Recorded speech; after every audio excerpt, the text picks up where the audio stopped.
Good morning, grade 9. Today's lesson is going to continue on chapter 19, expansion of solids, liquids, and gases. Now, this is an example of expansion and contraction of solids, which is bimetallic strip. Bimetallic strip, bi means two or double. Metallic means we are choosing here two metals, and strip because they are stuck to each other with rubbers. These are the black rubbers. If equal lengths of two different metals, I have here two different metals which are copper and iron and have the same length, such as copper and iron. They are riveted together so that they cannot move separately. They form a bimetallic strip, so this is called bimetallic strip. When heated, copper expands more than iron. So the copper will expand more than iron. Both of them will expand, but which will expand more? Copper. When heated, copper expands more than iron, and to allow this, the strip bends with copper on the outside. If they had expanded equally, the strip would have stayed straight. So if they expanded equally, it would be the same shape as figure A. But due to copper is expanding more than iron, they are bending like this. So this is figure A before heating, and this is figure B, which is after heating. Now, this is an example of bimetallic strip, the fire alarm. How do fire alarm work? Now, heat from the fire makes the bimetallic strip bend and complete the electrical circuit. As we can see, this is the bimetallic strip, and it is down. Where the heat is coming from? Heat coming from fire, from here. This is the heat from fire. Now, bimetallic strip will expand, correct? When it expands, it hits the contact, this black point. When it hits it, the electrical circuit is closed, and this causes that the bell ring. When the bell ring, you know that the fire is existing. So now heat from the fire makes the bimetallic strip bend and complete the electrical circuit, so ringing the alarm bell. The bimetallic strip is also used in this way to work the flashing direction indicator lamps in a car. This is another use for the bimetallic strip, being worn by an electrical heating coil wound around it. Now here, this is another example, which is thermostat. Now linear in the thermostat keeps the temperature of a room or an appliance constant. So the bimetallic strip in electrical heating circuit of, for example, an iron. When the iron reaches the required temperature, the strip bends down, breaks the circuit at the contacts, and switches off the heater. After cooling a little, the strip remakes contact and turns the heater on again. A near steady temperature results. So if the control knob is screwed down, the strip has to bend more to break the heating circuit, and this needs a higher temperature. As you can see here, this is the control knob. So when it is heated, it goes down, hit this one, and then the circuit is closed. This will make the bimetallic to bend down from here, bend down from here. Now for this linear expansivity, how do these solids expand? They expand by some factors. They're depending on some factors. Now an engineer has to follow for the linear expansion of a bridge when they're designing it.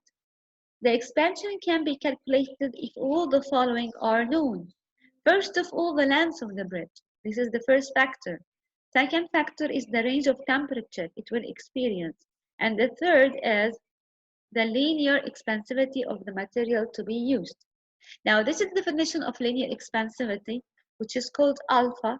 So alpha of a substance is the increase in length of 1 meter for 1 Celsius rise in temperature. This is the definition for the linear expansivity.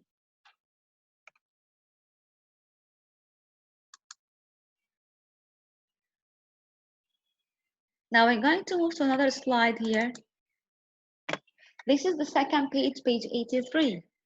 As you can see, this is the expansion of water. Unusual expansion of water. What will happen for water when it contracts or when it is heated? Okay, as water is cooled to 4 Celsius. As you can see, this is a graph between volume and temperature. Okay, so this temperature and volume of water. As you can see, this is a graph here which meets at 4 Celsius.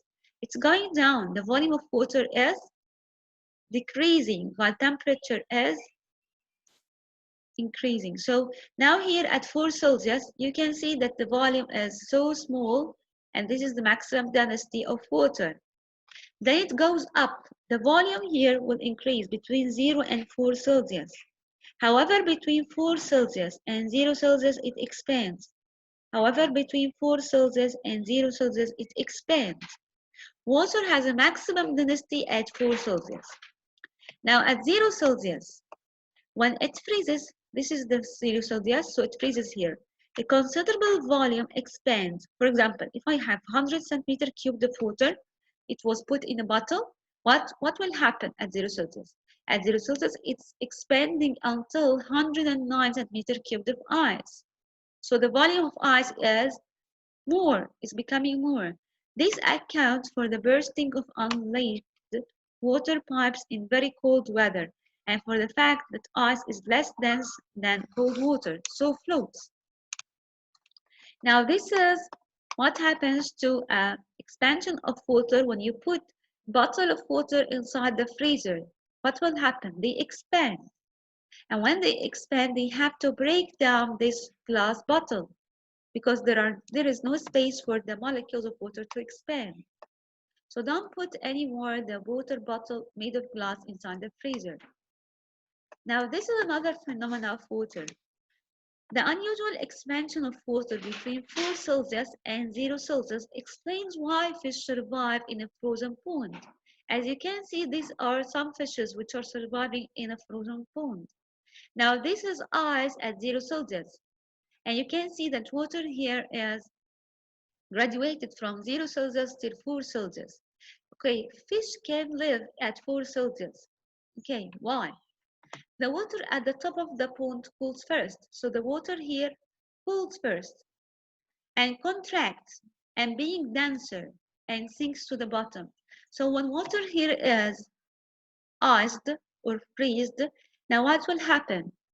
Now what will happen? It will be more denser and it sinks to the bottom, goes down.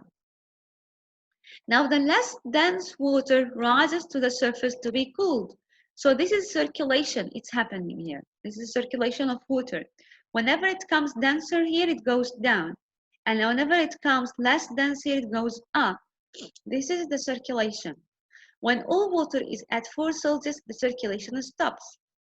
If the temperature of the surface water below 4 Celsius, it becomes less dense and remains at the top, eventually forming a layer of ice at 0 Celsius.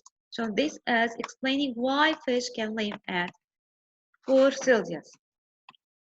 The volume expansion of water between 4 Celsius and 0 Celsius is due to the breaking up of groups of water molecules formed above 4 Celsius. The new arrangement requires a larger volume and more than cancels out the contraction due to the falling temperature. So this is the circulation. When water is at 0 Celsius up, it freezes and becomes more denser. So it goes down, sinks to the bottom. Then what happens here? The less dense water here comes up because it's less dense. So it comes up easily. Then it's freezing again and comes down. And the less dense water here is coming up. And this is the circulation. It cannot stop unless the 4 Celsius down is the same as up. If it becomes 4 Celsius, so the circulation of water here stops.